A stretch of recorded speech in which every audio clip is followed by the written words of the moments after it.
2004 से 2014 के बीच, मैं वो 10 साल का हिसाब बताता हूं। 2004 से 2014 के बीच माओवादी आतंक के कारण 17,000 से भी अधिक हिंसक घटनाएं हुई थी। 17,000।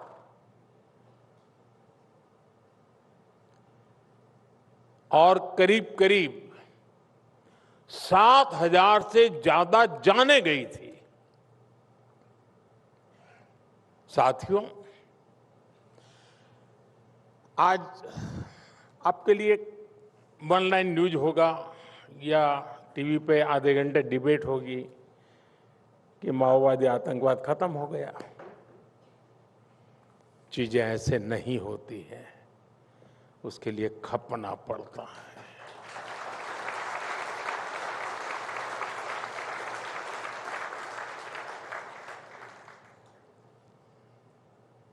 और इसलिए मैं बताना चाहता हूं, और आजकल जो लोग, कुछ लोग संविधान दिखाते रहते हैं,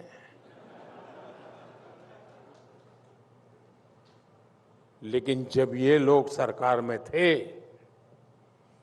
और नक्सल प्रभावित इलाकों में संविधान का नाम लेने पर गोली मार दी जाती थी, और तब ये लोग चुप बैठे थे।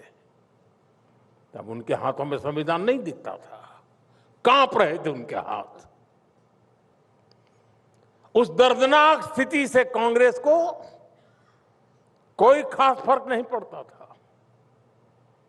साथियों, 2014 के बाद हालात को बदलने के लिए हम राष्ट्र प्रथम के भाव से आगे बढ़े, हम निकल पड़े।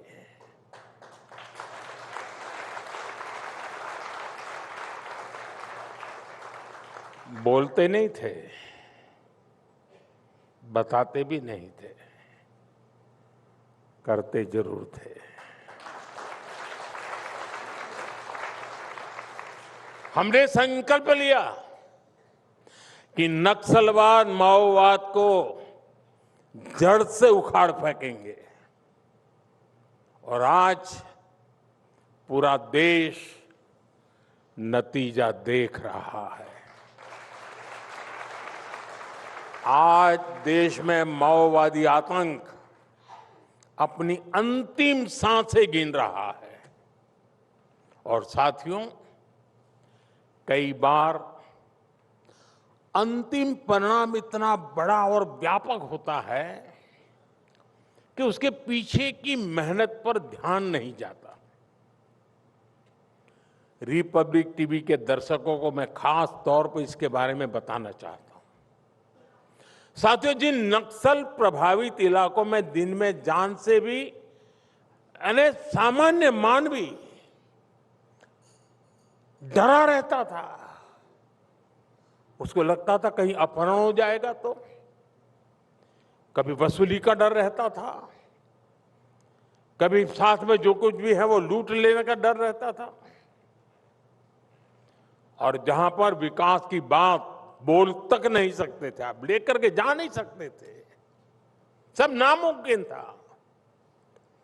ऐसे क्षेत्रों में हम विकास का संकल्प लेकर आगे बढ़े। वहां बीते 12 वर्षों में हमारी सरकार ने 12,000 किलोमीटर से अधिक की सड़कें बनाई।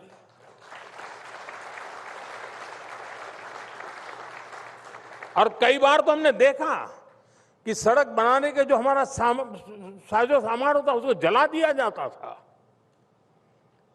कॉन्ट्रैक्टर को भगा दिया जाता था। अगर 25 लोग रोड पर काम करते तो 200 लोग पुलिस सुरक्षा रखते थे ताकि काम चले। ये सब इसलिए करते थे, तय किया था।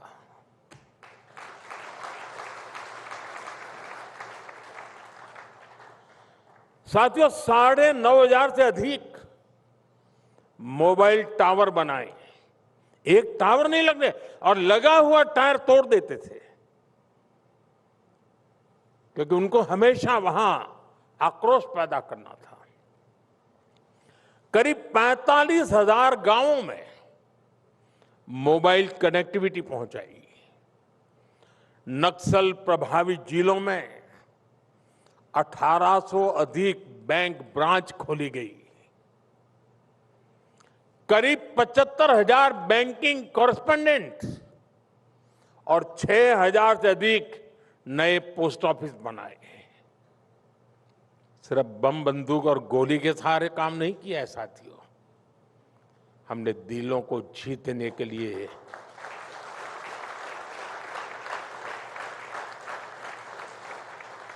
ईश्वर ने जो भी शक्ति दी थी उसको खपाया था।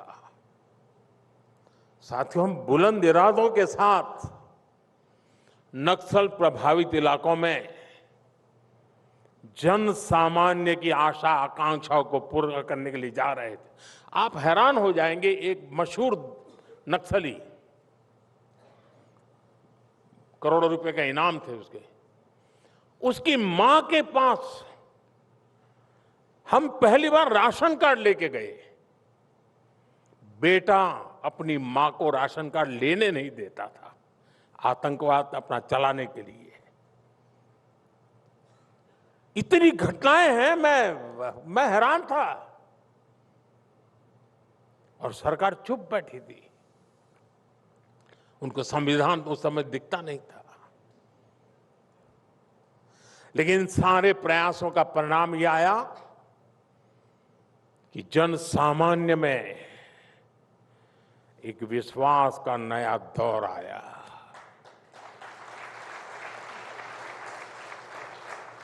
आज आप देखिए, बस्तर जैसे इलाकों में बम बंदूक नहीं, बस्तर ओलंपिक्स की धूम है।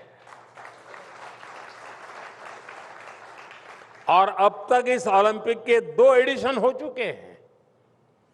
पहली बार 1.5 लाख से अधिक युवाओं ने, और दूसरी बार करीब 4 लाख युवाओं ने बस्तर ओलंपिक्स में हिस्सा लिया।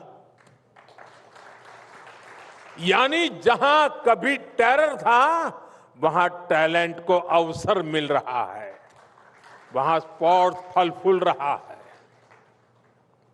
साथियों, 12 वर्षों के इस सेवा काल की एक और बड़ी सिद्धि रही है। ये सिद्धि है निराशा से निकलकर आशा आकांक्षा सबसे भरे भारत का निर्माण।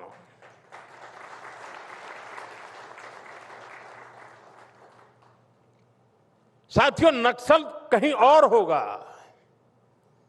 लेकिन घटनाओं की पीड़ा हिंदुस्तान के हर कोने में होती थी। और जिस समय नक्सल खत्म होने की बातें आने लगी, तो विश्वास सिर्फ नक्सल इलाके का नहीं, हिंदुस्तान के कोने कोने में जगने लगा। 2014 से पहले के 10 वर्षों में जो कांग्रेस सरकार चली, उससे नाराजगी केवल गवर्नेंस की नहीं थी, तब देश की निराशा इससे कहीं अधिक थी। देश उम्मीद खो चुका था, लोगों को लगता था कि कुछ हो ही नहीं सकता, कुछ बदल ही नहीं सकता। साथियों, पिछले 12 वर्षों में भारत ने उसी निराशा को आशा में बदला है।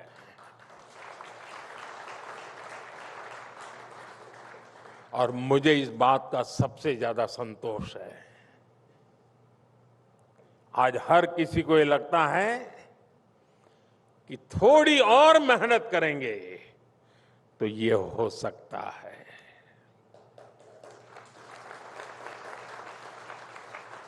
वो दिन चले गए जब एक ही बात सुनाई देती थी, कतई नहीं हो सकता, कतई नहीं हो सकता। वो जमाना चला गया, आज ये होकर रहेगा। ये जो भाव आया है, यही भारत की असली सिद्धि है। और यही रियल पावर है। चुनौतियों तो आज भी बहुत है और हमेशा रहेगी, और चुनौतियां बहुरूपिया होती हैं, वो नए नए अवतार में सामने आती रहती है। अरे आएगी, जिस रूप में आएगी, जंग उससे भी लड़ लेंगे जी, और जीत भी लेंगे। लेकिन ये हो सकता है और हम ये करके रहेंगे। जब इस भाव से देश आगे बढ़ता है तब सपने पूरे होते हैं। साथियों, मैं यहां भारत के 100 से ज्यादा जिलों और 500 से ज्यादा ब्लॉक्स की चर्चा करना चाहूंगा। ये विकास के हर पैरामीटर पर पीछे छूट गए थे और पहले की सरकार ने इन पर पिछड़ा होने का ठप्पा लगा दिया था। ये तो बैकवर्ड डिस्ट्रिक्ट है, ये तो बैकवर्ड इलाका है। हमने देश के इस बहुत बड़े क्षेत्र को पिछड़ेपन की निराशा से बाहर निकालकर डेवलपमेंट की एस्पिरेशन जगाई। सबसे पहले तो हमने पहचान ही बदल दी। हमने कहा ये एस्पिरेशनल डिस्ट्रिक्ट है, ये एस्पिरेशनल ब्लॉक है। हमने एस्पिरेशनल डिस्ट्रिक्ट का प्रोग्राम बनाया, एस्पिरेशनल ब्लॉक का प्रोग्राम बनाया, और सरकार ने विकास के हर पैरामीटर पर बहुत बारीकी से काम शुरू किया। क्योंकि इस डिस्ट्रिक्ट में ये 3 पहलू हैं, पहले उसमें से बाहर निकलो। यहां 6 पहलू हैं, पहले इसमें से बाहर निकलो। बड़ा फोकस वे में काम शुरू किया। आज ये एस्पिरेशनल डिस्ट्रिक्ट और ब्लॉक्स राज्य की ओवरऑल ग्रोथ को आगे बढ़ाने का काम करने लगे हैं। जो पहले ग्रोथ को पीछे खींचते थे, इन एस्पिरेशनल डिस्ट्रिक्ट में बहुत बड़ी आबादी गरीब थी, अभाव में थी। बीते वर्षों में 25 करोड़ गरीबों ने गरीबी को परास्त किया है।